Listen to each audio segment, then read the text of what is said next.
I was working in a builder's merchants and as a data input clerk in the old days. You used to sell things over the counter on pieces of paper, and then those pieces of paper would come to an office, and then usually a bunch of women would take those and type them into the computer. And so I used to do that. And a job came up in the computer room, which I thought was really glamorous. And I got on with the manager there, and she said, go for it. And so I went for that job. I'm telling you this because yeah, there is a point. So I went for that job, and I was 20 at the time, and I don't even think there was a Windows 3.1 in them days. So yeah, that was a big revolution when that came in. So all the computer systems, they were having everything made bespoke, like it was tailor-made for that builders merchants. Anyway, I went for this job interview, and the really horrible general manager of the builders merchant said he was just so scathing. And he said, look, if this fails, you won't get your old job back. And I said, well, I don't want it back. Thanks very much. And so I got the job, and I worked really hard at it, but I had a sense of like imposter syndrome. I had a sense of I shouldn't really be there, and I had to really work harder than anybody else to prove that I should be there. And so I stuck at it for way longer than I should have done. And one day I woke up and thought, do you know what? I think I can do better than this. And I tried to get other jobs elsewhere. And at this point, the Windows 3.1 was out, and most of the places had Windows, and I didn't know anything about Windows. So I couldn't get another job anywhere else. So I thought, okay, well, I'll go and get a qualification. And I went to night school, got some night school qualifications, and then I went to university and I got a computer science degree. And that's when I became more in my own confidence. So I thought, do you know what? Like, I've sat with consultants that were getting paid thousands of pounds a day, and I was getting minimum wage, and they were rubbish. I thought, do you know what? I could do that. And so I turned myself into an IT consultant. And I went to the firm that I was doing a part-time job with. It was a glass company. They manufactured glass. And I said, I've noticed loads of inefficiencies in your business. Could I do a proposal where I could improve your IT systems? And they said yes. And so then all of a sudden I was an IT consultant, and it was just before the year 2000. And so there was a lot of fear around at that time. And that's how I did that.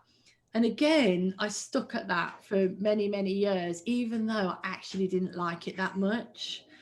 And I did project management, and I did all sorts of things, and I sort of clawed my way up the ladder, eventually becoming head of customer services and head of operations and customer services at a premium finance company. And I was managing a team of people up in Leeds, and they were all really clever software developers. And again, I thought, what am I doing here? I don't understand any of this, but I did my best. And but I found out that I was really good with people. Like, I just wasn't that good at computers. I mean, I'm okay, I get by, but I was really good with people. And so the firm went into liquidation, and they made everybody redundant. And most of those people had been 2P'd across from another organisation, and most of them had never had. This was their second job, so they hadn't gone for interviews for 10 years or something like that. So they were all really frightened. And I just started coaching them and helping them with interviews, because we had 3 months before the company closed. So I just started helping them get jobs and coaching them. I didn't know that's what I was doing, but that's what I was doing. I know this is very long-winded answer.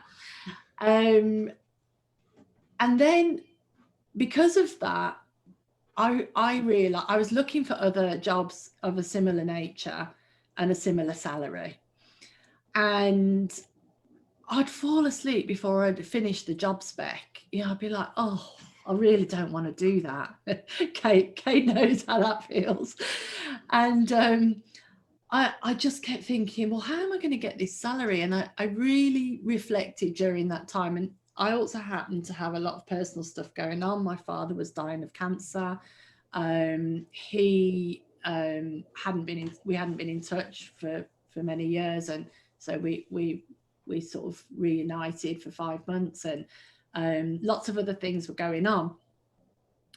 And I really took the time to reflect, and I thought, I don't even like doing this. Why am I looking for another job? The only thing I like is the status. I'm the head of operations and IT and customer services, and I like the salary, and I didn't like anything else about it at all, but I did like the people. So I thought maybe I should go into something more to do with people than to do with computers. And I started retraining. So I did all sorts of courses, anything with a 3-letter acronym. I did it, NLP, EFT, all of that, and counselling. And when I'd gone to university many years earlier, I'd taken a psychology slash computer science degree, and I hated psychology. And so I'd switched to ergonomics. And the reason why I hated psychology is, to me, it looked like there was no real answer. So if someone came to you with a problem, there was no actual, like with maths or with computers, there's an answer. There's always an answer. And to me, it looked like with psychology, there was no answer. So I completely didn't want to do that at all. So fast forward these many years later, and I'm doing all these different things. I felt the same. Like I felt like, yeah, NLP sort of works in some situations, but it doesn't solve everything. And EFT, some people like it, but and I kept trying these different things. And I actually went to do Michael Neal's Super Coach, and I didn't do it to become a coach. I did it because it was in LA and it sounded fun and sexy and exciting. And I just thought, whatever I am at the end of it, I'll have 6 months, a really good time for 6 months. And I had to sell like some stuff to be able to afford to go and do it, because it's really expensive, and you had to travel as well. And so I took a part-time job as a project manager and got paid a really good like daily rate, so that I could afford to do all this traveling. And I did absolutely love doing that. And it's through that I met the Free Principles. And the Free Principles at the time, Michael wasn't teaching it fully, and I hated it. And I thought, well, I definitely don't want to do that. They're all them culty people. And so I came back, and then I set myself up as an executive coach. So this is who I thought I was then, this executive coach. And I used to get some clients, and not very many. And I went to all these networking events and did my 60-second pitch. And I just didn't like any of it.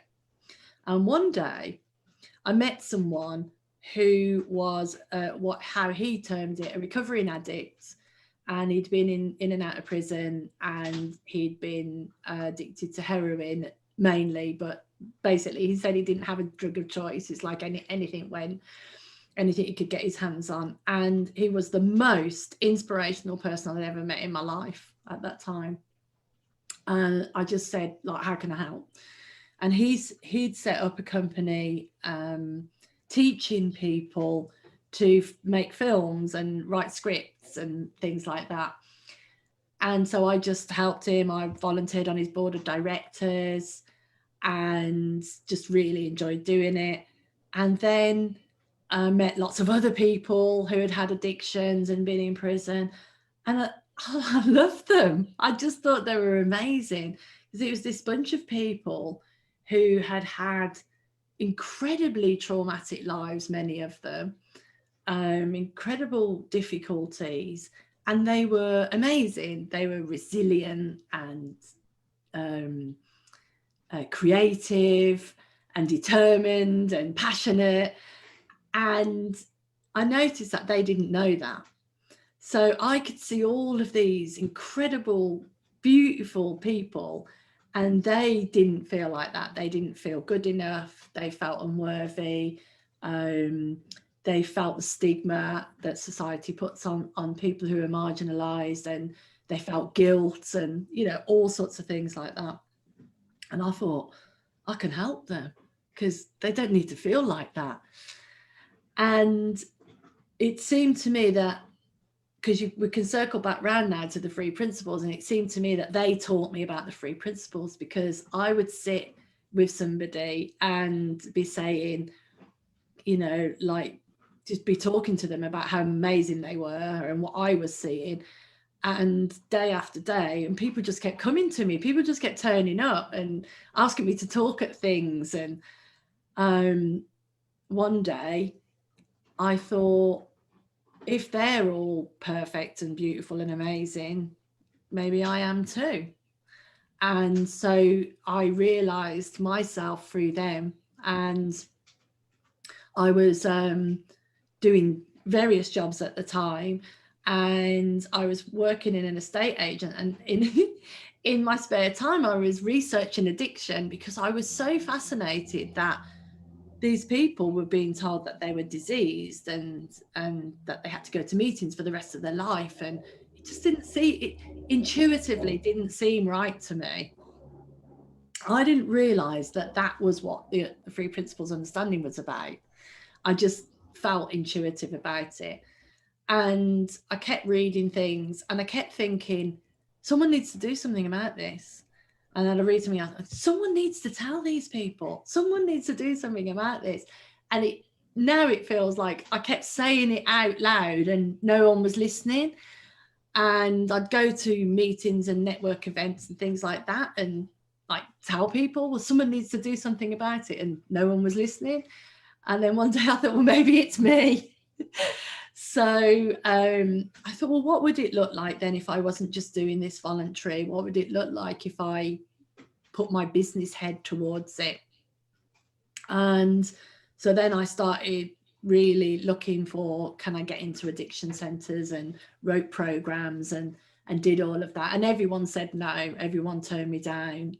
No one was interested, but I didn't really care, because I'd got a part-time job as a project manager, so I was paying my bills, so that was good. That was like one day a week, and the rest of the time it felt like I was playing, and I was playing in an arena that I just really loved. And meanwhile, I'd done a few talks at a recovery community, and people just kept turning up and saying, can you help me? And I had all these thoughts, rules. So I'd have this rule of, I'll only work with people who are 5 years in recovery.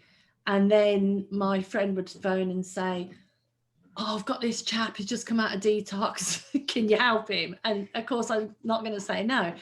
So every single rule and barrier really that I put in place got knocked down along the way. And I got to see that it's all made up, and you just do what you're meant to be doing, and you just keep showing up for that. And then it wasn't really going anywhere. I think I did get a little bit of funding to trial at some places, but sort of, and which worked and was good, but I wasn't really getting any traction with any of these big addiction companies.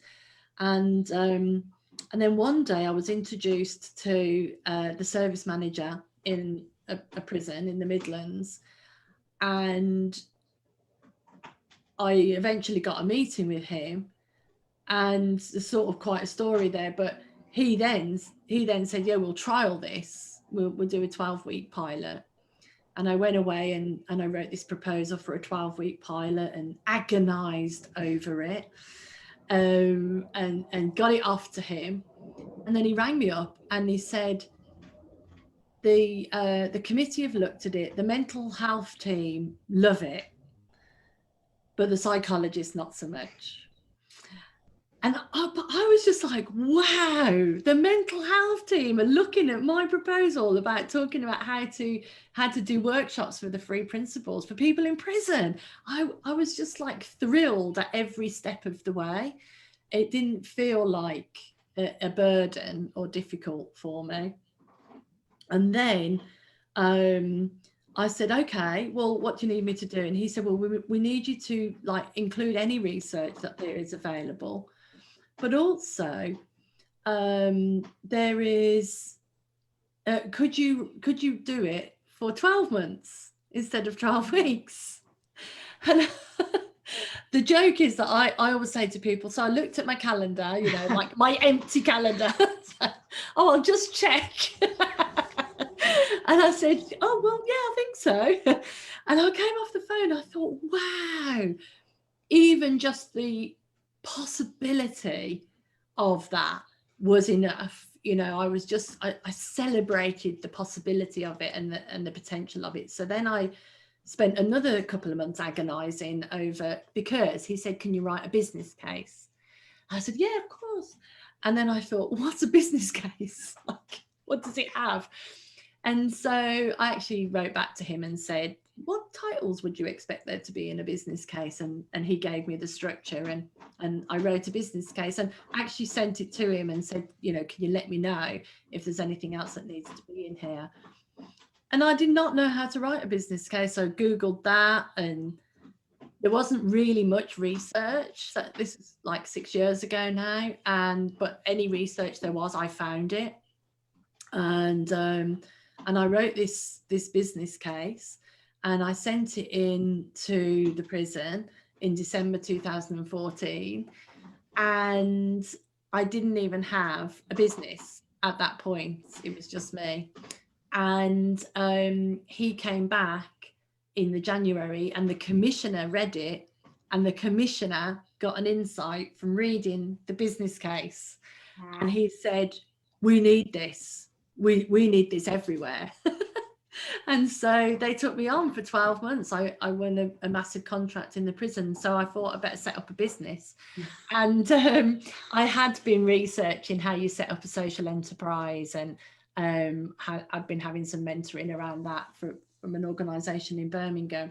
So yeah, so I set up the social enterprise, and you know, made that all proper, and got a bank account and things, and started working in the prison. So it stemmed from there. And I know that's a really long story, but I really wanted to say is that it's so easy to take one piece of your story and go, wow, you did that and now you're doing that.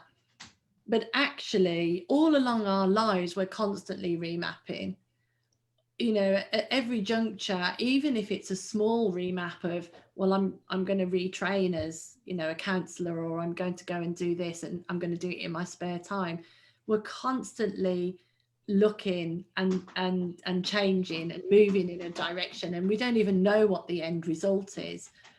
And I just want to circle back to the psychology, because how much I really disliked psychology when I started understanding this paradigm called the 3 principles and sharing it with people.